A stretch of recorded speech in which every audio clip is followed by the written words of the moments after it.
China. क्या आपको पता है कि चीन के बारे में हम सब से एक बहुत बड़ा झूठ बोला गया है। हमें इंटरनेट पे या सोशल मीडिया पे चीन की जो तस्वीर दिखाई जाती है वो बिल्कुल गलत है। चीन की असली तस्वीर एकदम अलग है जो मैं आपको इस वीडियो में दिखाने वाला हूँ। 1 अक्टूबर 1949 चाइना को अंग्रेजों से आजादी मिल गई। पर क्या आपको पता है कि अपनी आजादी से 2 साल पहले से ही चीन ने दूसरों की जमीनें हड़पना शुरू कर दिया था। दूसरे विश्व युद्ध के बाद अंग्रेज काफी कमजोर हो गए थे, वही दूसरी जगह अमेरिकन और सोवियत संघ यानी उस समय के रूसी लोग काफी ज्यादा मजबूत हो गए थे। चीन ने इसी मौके का फायदा उठाया और सोवियत संघ की मदद से मंचूरिया और इनर मंगोलिया के ऊपर कब्जा कर लिया। चाइनीज कम्युनिस्ट पार्टी की दूसरों की जमीन हड़पने की भूख यहीं से शुरू हो चुकी थी। जैसा कि मैंने आपको बताया 1 अक्टूबर 1949 को चाइना आजाद होता है और ठीक इससे 12 दिन के बाद यानी 13 अक्टूबर 1949 को चीन सिनजियांग के ऊपर कब्जा कर लेता है। सिनजियांग के ऊपर कब्जा चीन ने थोड़ा बहुत मिलिट्री लेकिन ज्यादातर पॉलिटिकल प्रेशर बना करके किया था, इसलिए सिनजियांग के ऊपर कब्जा काफी पीसफुली चीन ने कर लिया।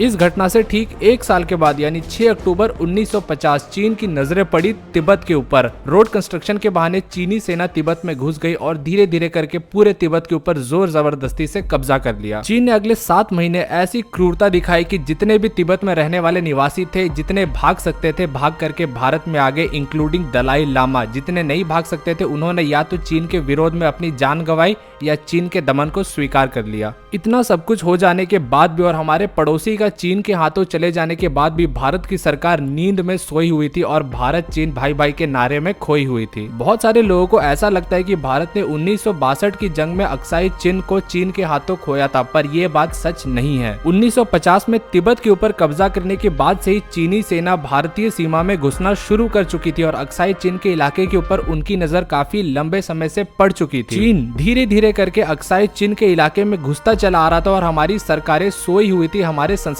के ऊपर कभी भी इसके ऊपर कोई डिस्कशन नहीं हुआ था। भारतीय सेना के जनरल्स ने जब भारत के बड़े अधिकारी जैसे कि उस समय के रक्षा मंत्री और प्रधानमंत्री को ये खबरें खुद जाकर के बताई तो उनके द्वारा इन खबरों को दरकिनार कर दिया गया था। जैसे कि उन्हें कोई फर्क नहीं पड़ता है कि चीनी सेना हमारे सीमा में घुस जाए और हमारे जमीन के ऊपर कब्जा कर ले। चीन अगले 10 साल तक भारतीय सीमा में धीरे धीरे करके घुसता रहा और 10 साल बाद वही हुआ जिसका हर एक्सपर्ट्स को डर था। दलाई लामा को शरण देने की वजह से माओ जेडोंग भारत से काफी ज्यादा गुस्सा था और वो भारत को सबक सिखाना चाहता था। 20 अक्टूबर 1962 चीन ने भारत के ऊपर हमला बोल दिया। ये जंग करीब 1 महीने और 1 दिन चली। इतने समय में चीन ने भारत की काफी सारी जमीन पे कब्जा कर लिया था, लेकिन जब चीन के ऊपर इंटरनेशनल प्रेशर बढ़ने लगा तब चीन पीछे हट गया और उसने एक तरफा सीज फायर का ऐलान कर दिया। पर चीन का मकसद इस युद्ध के बाद पूरा हो गया। चीन ने पिछले 10 साल से अक्साई चिन की जिन जमीनों के ऊपर कब्जा किया था उसके ऊपर उसका दावा बिल्कुल मजबूत और पक्का हो गया और जहां पर चीनी सेना वापस जाके रुक गई उसे लाइन ऑफ एक्चुअल कंट्रोल या LAC मान लिया गया। वहीं हम भारतीयों की बेवकूफी देखिए कि इतना सब कुछ हो जाने के बाद भी भारत चीन की वन चाइना पॉलिसी को सपोर्ट करता है। यानी भारत ऑफिशियली ये मानता है कि सिनजियांग, तिब्बत, इनर मंगोलिया ये सभी चीन के अभिन्न अंग है। अब समय आ गया है कि भारत को क्वाड जैसे ग्रुप में जा करके अमेरिका, जापान और ऑस्ट्रेलिया जैसे देशों के ऊपर ये दबाव बनाना चाहिए कि ये सभी चाइना के वन चाइना पॉलिसी को ठुकरा दें और चाइना के ऊपर ये प्रेशर बनाए कि चाइना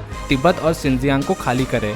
चीन कितना बड़ा ढीठ है इसी बात से समझिए कि एक तरफ वो उइगर मुसलमानों के ऊपर जुल्म करता है, तिब्बतियों को डिटेंशन कैंप में डालता है और मंगोलियंस की अपनी आइडेंटिटी मिटाने की कोशिश करता है और इन सभी चीजों से दुनिया का ध्यान हटाने के लिए भारत के ऊपर हमले करता है ताकि पूरी दुनिया का ध्यान सिर्फ भारत चीन विवाद के ऊपर ही फंसा रहे और इन मेन मुद्दों के ऊपर किसी का ध्यान ही ना जाए। बहुत सारे लोग भारत चीन सीमा की बातें करते हैं, लेकिन असलियत तो ये है कि भारत और चीन की कोई सीमा आपस में लगती ही नहीं है। हिमालय के एक तरफ है भारत और दूसरी तरफ है तिब्बत और ये सिर्फ भारत और तिब्बत की सीमा है। दोस्तों, चीन दुनिया भर की मीडिया में इतने ज्यादा पैसे खर्चा करता है कि चीन के खिलाफ कोई कुछ बोल ही नहीं सकता है। मैंने आज जो चीन के खिलाफ ये वीडियो अपलोड किया, हो सकता है कल एक कम्युनिटी गाइडलाइन का स्ट्राइक आए और ये वीडियो हटा दिया जाए। मैं आप सबसे कहना चाहता हूं कि अगर आपने यहां तक इस वीडियो को देख लिया है तो इसे शेयर किए बिना मत जाइएगा। इसे व्हाट्सएप और फेसबुक के थ्रू अपने सभी देशभक्त दोस्तों के साथ फैलाइए। ऐसे ही मजेदार वीडियोस हर रोज देखते रहने के लिए चैनल को सब्सक्राइब कर लीजिए। मिलते हैं अगले वीडियो में, तब तक के लिए थैंक्स फॉर वॉचिंग।